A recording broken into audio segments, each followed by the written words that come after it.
Well, thank you, Mr. Speaker. I rise today to speak to Bill C-47 enact to amend the enact the Nunavut Planning and Project Assessment Act and the Northwest Territories Surface Right Board Act, and to make related and consequential amendments to other acts. I won't use the wildly inaccurate short title that the Conservatives have dreamed up for this particular bill, because I think really this is a bill that speaks to more than simply job creation. But this bill is a bill that affects two regions of this country, that are moving towards more self-determination at all times. Two regions of the country that are settling their land claims in a good fashion with the opportunities that come with settled land claims. So what we have is a situation in the north, in the Northwest Territories, where Aboriginal governments and public governments have to get along, and we have to learn how to get along. We have to learn how to work together.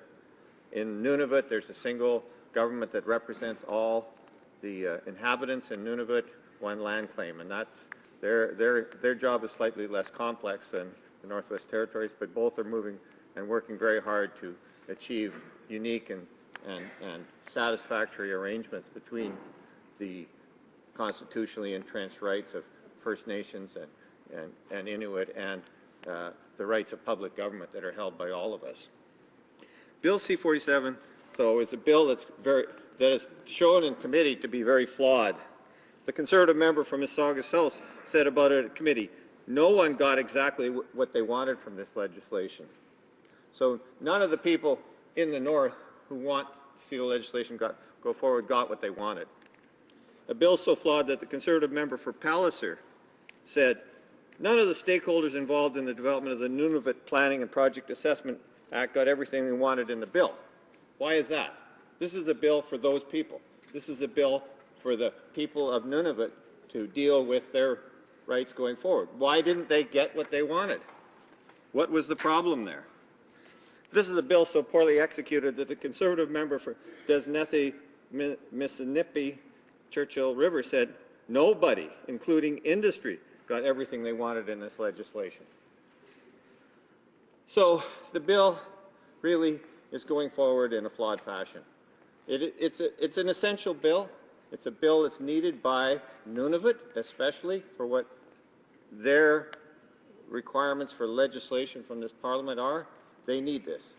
They've been waiting for this for a long time. Committee witness after committee witness brought forward numerous mistakes Conservatives made in developing the bill. But they chose to ignore those. They chose not to address amendments. They simply voted them down, one after another. As Chief Roy Fabian of the Katla-Dehchi First Nation in the Northwest Territories said of the process used to develop this legislation, it is extremely frustrating to attend meetings and express concerns, provide recommendations to address the concerns, and then see that input ignored. But then, who knows better what's good for the North than those that reside in the Conservative headquarters here in Ottawa?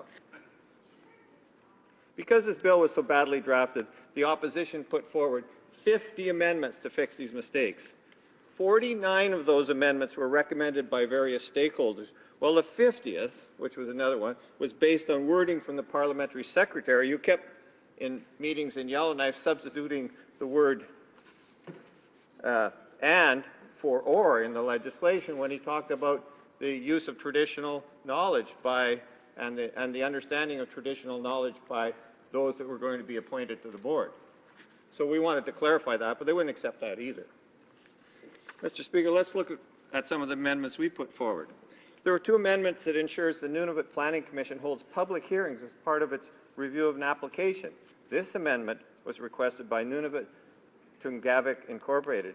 It provided for transparency of process, which makes the Commission more accountable. What is wrong with that? There was an amendment making clear that projects approved under one land use plan are grandfathered and remain unaffected by changes or amendments to a land use plan. This amendment was requested by the NWT Nunavut Chamber of Mines. People in the industry knew that they wanted to have the assurances when they went forward with the project that they wouldn't get blindsided later on by changes to any land use planning. Why would the Conservatives turn this down? There were amendments replacing the vague words opinion with determines. These changes strengthen the legal language of the Act. The amendment was requested by Nunavut to Nunavut Incorporated. Once again, the basic group, the land claim group, the group that has worked so hard to establish their homeland in Nunavut, their ideas for this bill were turned down. There was an amendment making a requirement that the board must have a participant funding program. By providing participants funding, the review process more efficient and economical.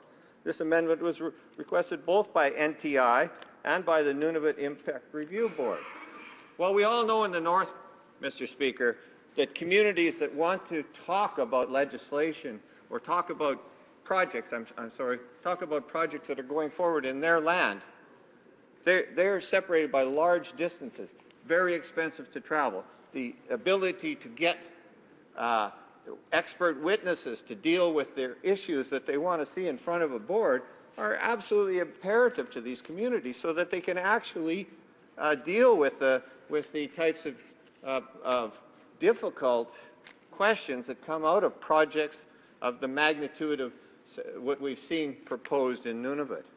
So what this was guaranteeing participant funding for those groups. That was turned down as well. There was another amendment from the NWT Nunavut Chamber of Mines which required that the Act be reviewed by a committee of Parliament 5 years after it had come into force. Well, this was pretty straightforward, Mr. Speaker.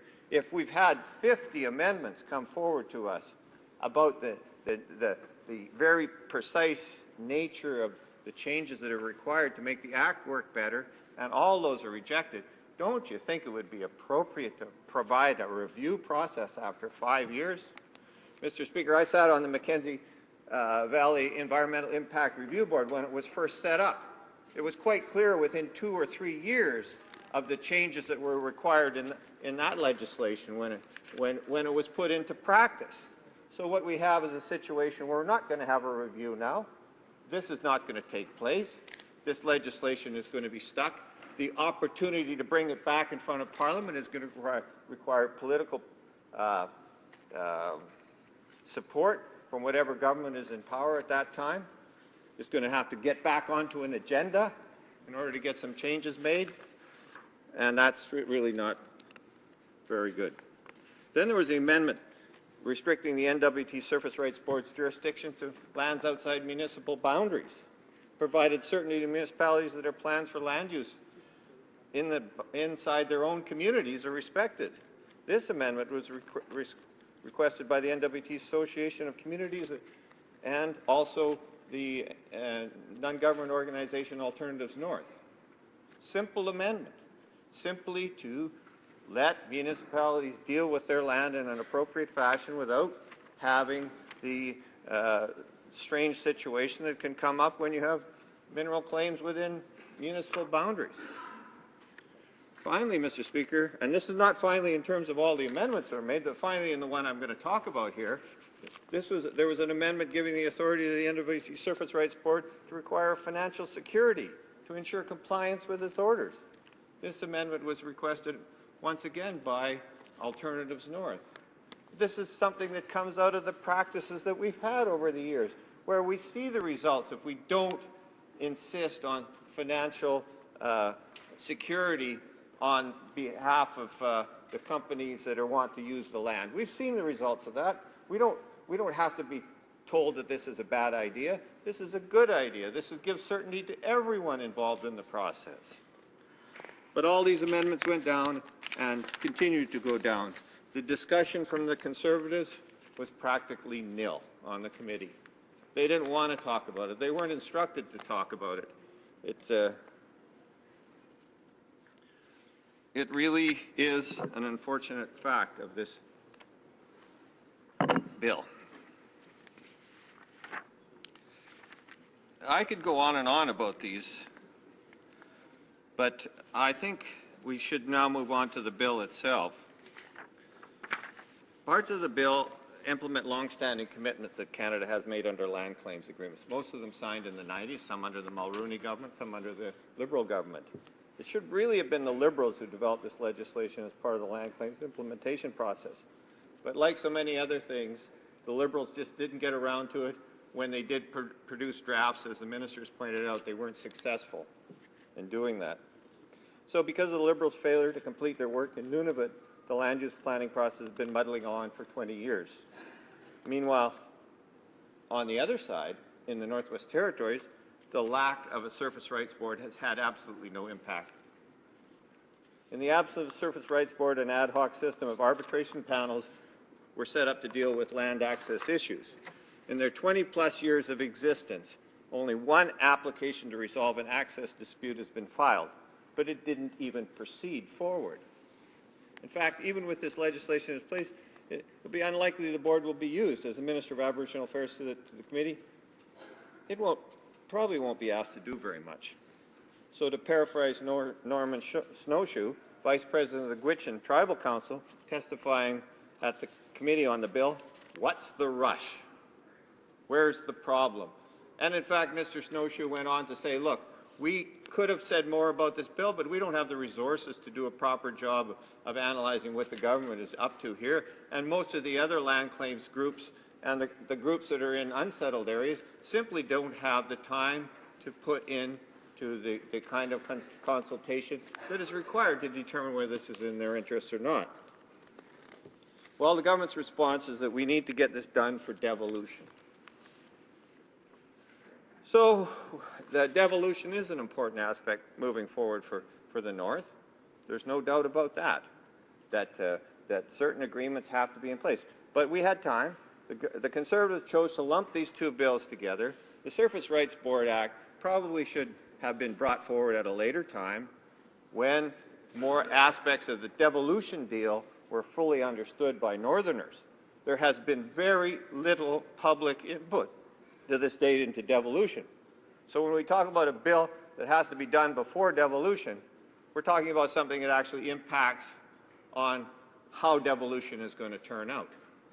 So why do we have this rush now to put this in before devolution, when really it should be part of the devolution discussions and could have been put into any of the other amendments that are going to be required for devolution at the time when devolution comes forward. So if this government's serious about devolution and seriously about moving it forward, as they have said, then certainly the NWT Surface Rights Board Act could have been dealt with at that time. Could have been part of that package. So we're really talking about a bill that's dealing with two regions of the country, NWT, Nunavut.